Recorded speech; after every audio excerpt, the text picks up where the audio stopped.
Hei, jeg heter Anne og er fysioterapeut. Og jeg driver med trening for lungepasienter hele året. Nå skal jeg vise deg noen skikkelige styrketreningsøvelser. Det du trenger, det er gulvet og veggen og et eller annet tungt. Gjerne strikk som du kan bruke og trene med. Da var det styrketrening. Når du trener styrke, så skal det være så tungt at den siste gangen du gjør øvelsen, så tenker du nå må jeg ha en pause. Det skal være et sted mellom 6 og 12 repetisjoner. Etter det tar du en pause, og så gjør du 3 runder hvis du klarer. Så er det lurt å tenke litt på dette med medisinering. Hvis du trenger å medisinere deg før du skal trene, så gjør du det. Får du slim underveis, så stopper du og får det opp. Fjerne det. Da begynner vi med å stå godt på begge bein, litt breibeint. Og så går du rolig ned og kjapper opp. 3,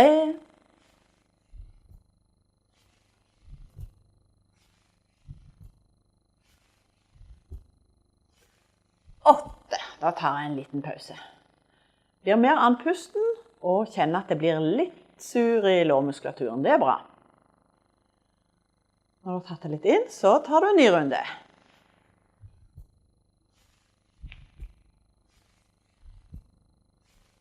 4.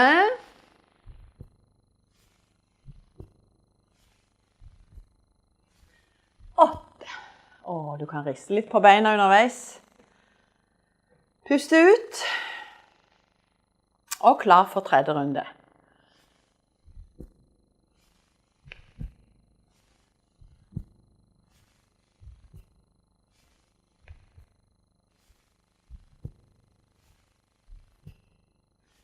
Og 8. Og puste litt. Det kan virke litt kjedelig, så det er greit å ha musikk. Så driver det litt bedre og litt hardere kanskje. Men husk, du kan stoppe underveis. Mellom 6 og 12 repetisjoner. Hvis du har gode knær, så kan du prøve det å gjøre det enda mer utfordrende med å legge tyngden på den ene foten. Så har du den andre bare som støtte.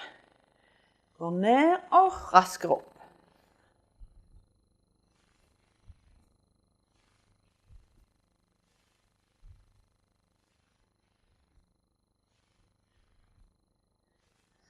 Jeg tar 8, det holder for meg. Kjenner at jeg blir litt andpusten. Og så en ny runde.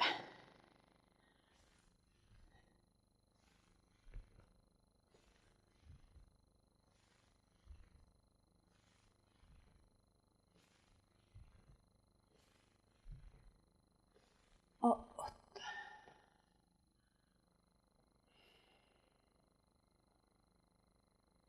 Og siste runde på den foten.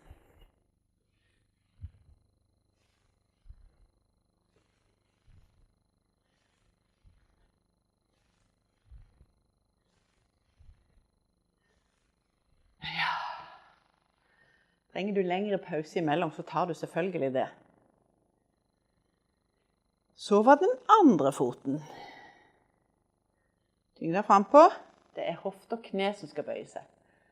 Først og fremst. Bruker jo ryggen nå.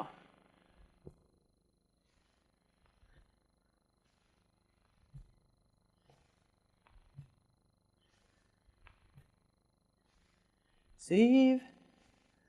8. Og en liten pause.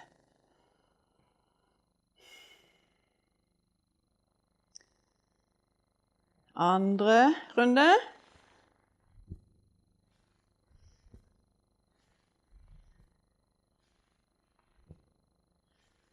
5. 8. Og pust ut.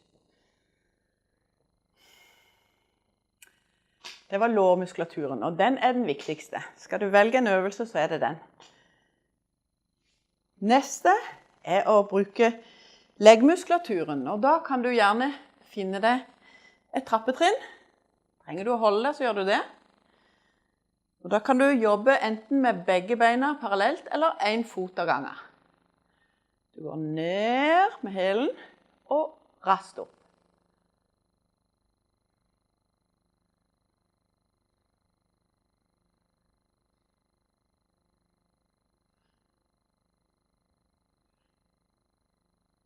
7, 8.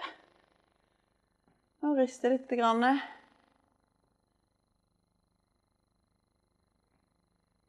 Kjør en ny runde. Ned og raskt opp.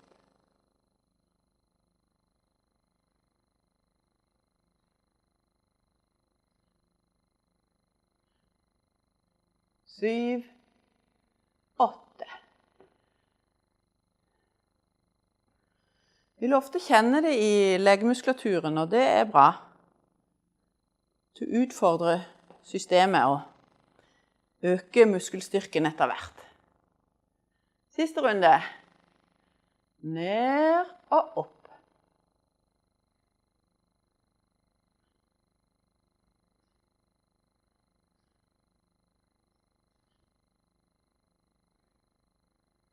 8.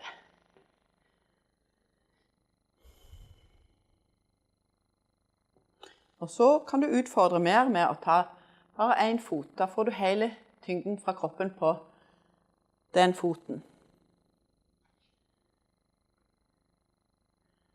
Bare ha litt støtte med den andre.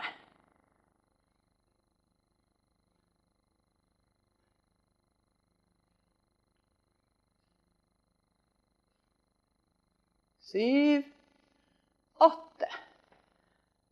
Nå rister litt. Jeg tror jeg velger å skifte fot, så tar jeg heller flere runder.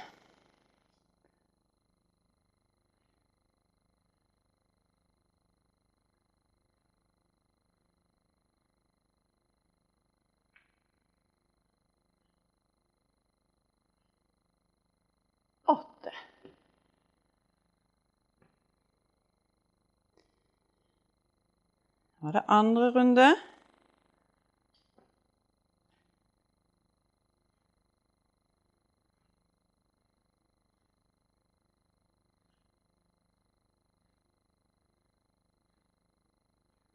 Åtte. Byttefot.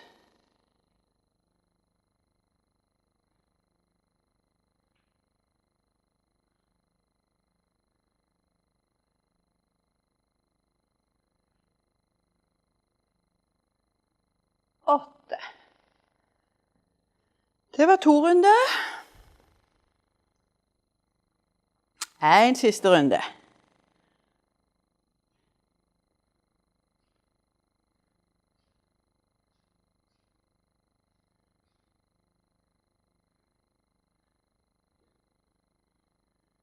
Åtte.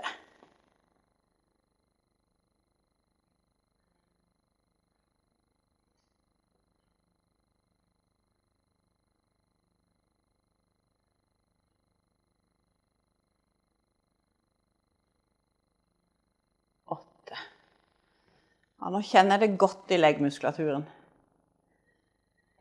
Og trenger du litt pause innimellom, så tar du jo selvfølgelig det. Da var neste oppgave å trene for overkroppen, armene. Skal vi ta push-ups. Så det er mange måter å gjøre det på. Du må som regel ned på gulvet. Og da kan du stå firfotstilling, som vi kaller det, og ha tyngde på armene.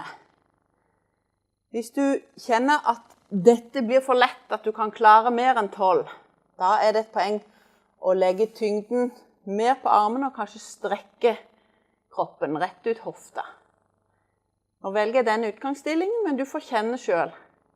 Det skal være så tungt at du i hvert fall ikke tar mer enn 12. Så tar vi 3 runder. Tyngden på armene og puste underveis. Ned.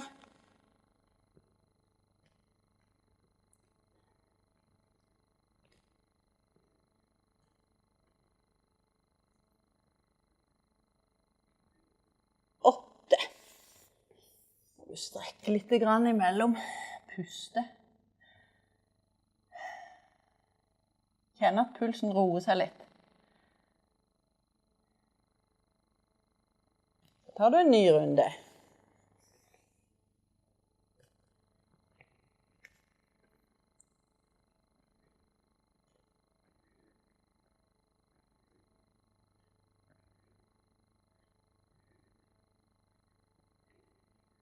Åja, 8, det er mer enn nok for meg. Kjenner at jeg må puste ut litt ekstra.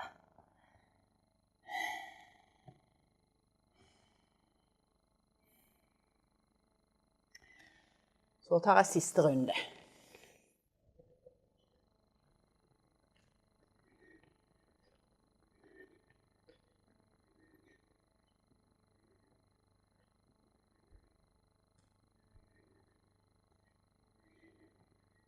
Ja, det var 8. Og strekk.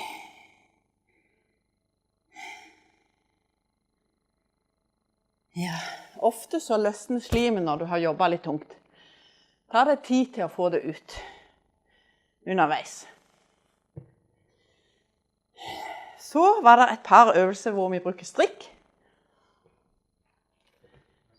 Ok, da er det øvelse for albuestrekkeren. Du kan holde med den ene hånda her, støtte litt, slappe av i den skuldra. Prøve å rette albuen oppover mot taket, og så strekker du.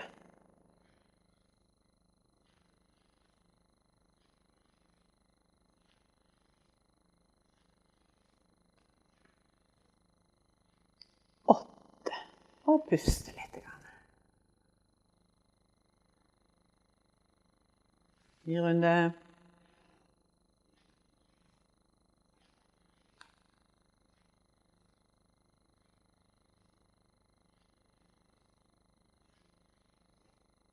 Og 8. Det kjente jeg var tungt. Hvis det blir for tungt, så tar du bare 6. Og siste runde. Opp med albuen og strekk.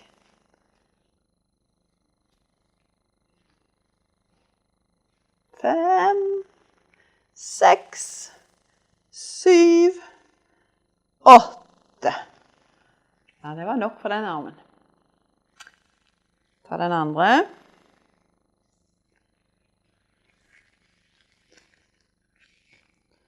Surrer du rundt, så holder du bedre.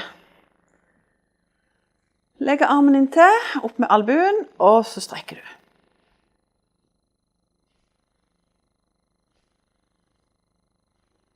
5, 6, 7, 8. Og en pause.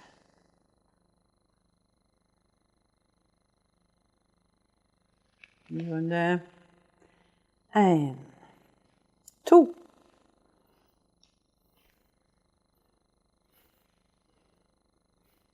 6. Og det holdt med 6 på den. Det kan være forskjell på armene dine nå. Du har mer styrke i den ene enn den andre.